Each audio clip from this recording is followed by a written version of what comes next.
Welcome to Coruzant Technologies, home of the Digital Executive Podcast. Welcome to the Digital Executive. Today's guest is Claire Rutkowski.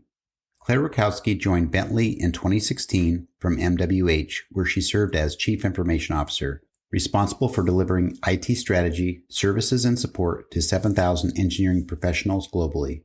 At Bentley, Claire led the global IT organization, shaping and delivering a technology agenda across Bentley's business. By collaborating with executive leadership, she ensured Bentley leveraged the most advanced solutions to achieve the goals of the company and its users.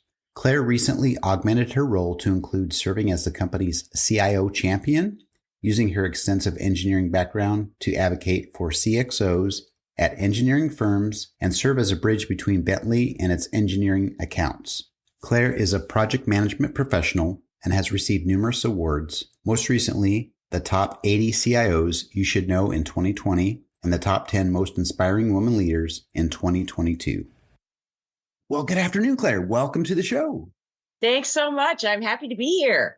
Absolutely, Claire. And I love doing these podcasts. You've probably heard some of my podcasts, and my audience is probably tired of me saying it, but I do traverse the world, mostly in North America, but I've been just about to 40 countries. But today, I get to talk to a fellow colleague. I was a former CIO and currently a CTO, and I love this space and got into this space like you are. And I've seen you've got quite a great career. And so we're going to just jump right in and talk about some of that and what you're doing today. So Claire, talk to us about your career a little bit in technology. You were a seasoned project manager, a senior executive, and now you're the senior vice president and CIO champion for Bentley Systems. Could you share with our audience the secret to your career growth and what inspires you?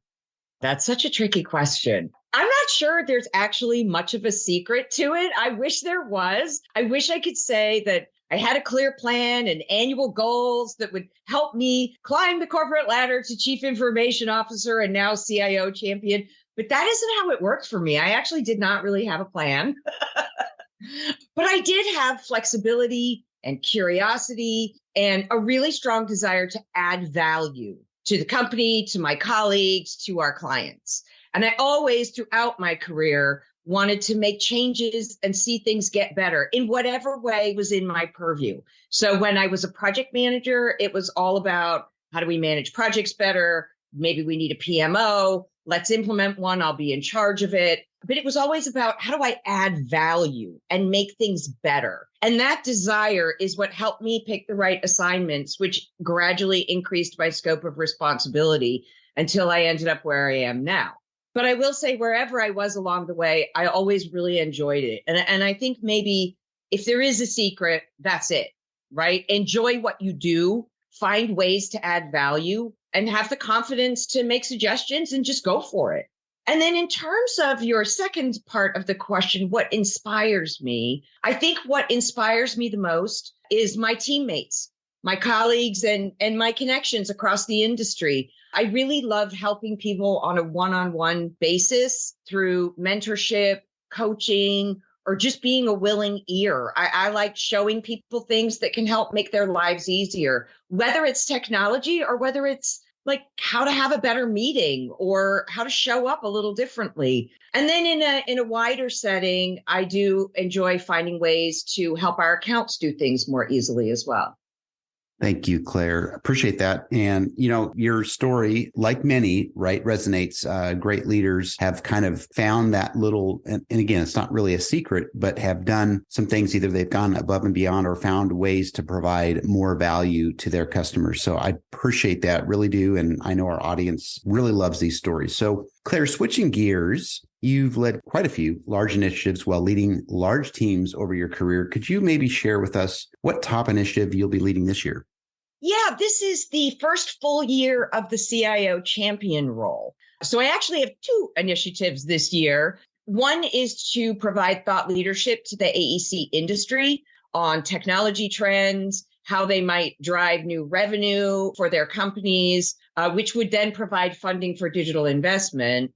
And the second major initiative is to help deepen Bentley's relationship with our accounts. I have extensive CIO and industry knowledge. And so what I really want to do with our accounts is help guide that digital application and integration into how our accounts do business. It's an important time, right? People are short of staff, they're short of money. And so I want to try to find ways for them to do things more efficiently and effectively.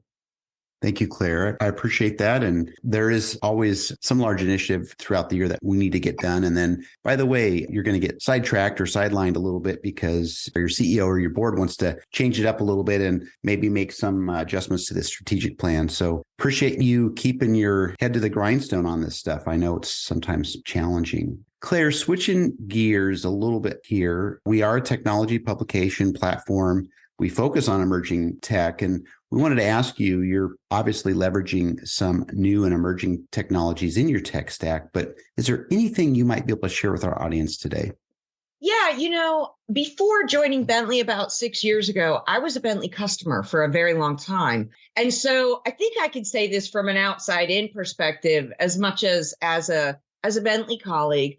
I think there's a really clear strategy for our products and technology, which I'm really excited about. And one of the main things that is changing, and I think will be changing for many companies, is moving from a file-driven to a data-driven approach to how we do our work. I think that designs and drawings used to be the currency, right, for a lot of engineering consultancies, but data is the new currency.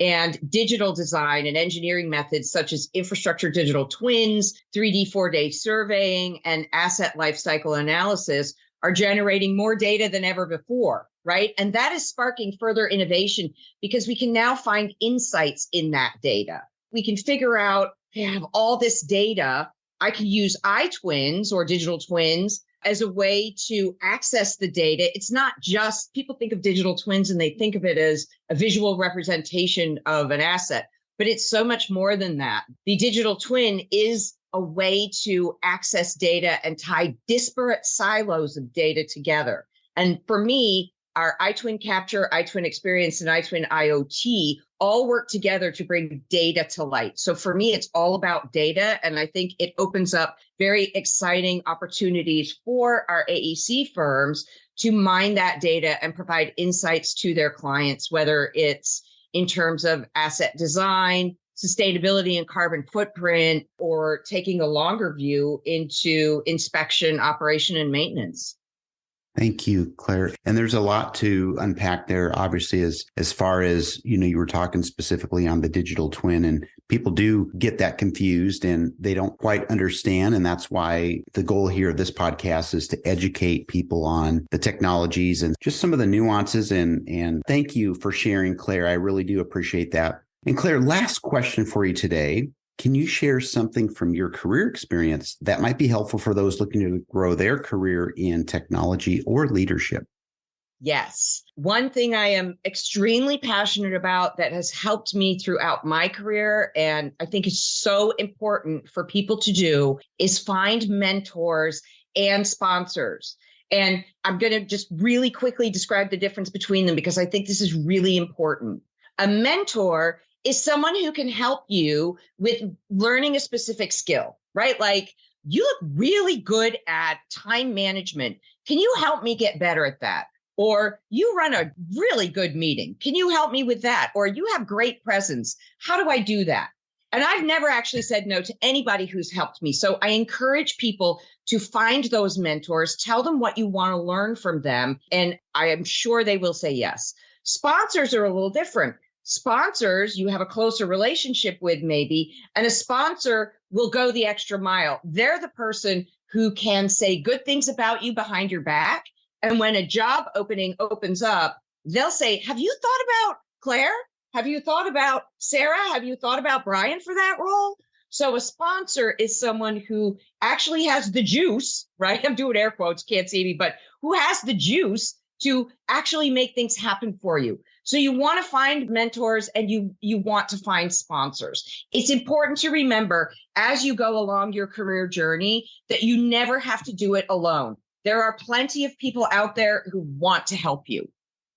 That's awesome. And you're absolutely right. We've all been in a leadership role or even a sponsorship role, and we've been able to help enable others grow their career or totally change their career. And I've been on both sides, but helping people is really what, again, I told you earlier before we hit record here, is I just love meeting people. And if I can help people that's what we do. And Claire, I appreciate you sharing that. It's so important in this day and age to help others grow and lead for our future. So thank you. It is. And we can't read minds. Just be brave and ask. Absolutely. Absolutely. Just get out there, fearless. So Claire, it was a pleasure having you on today, and I look forward to speaking with you real soon.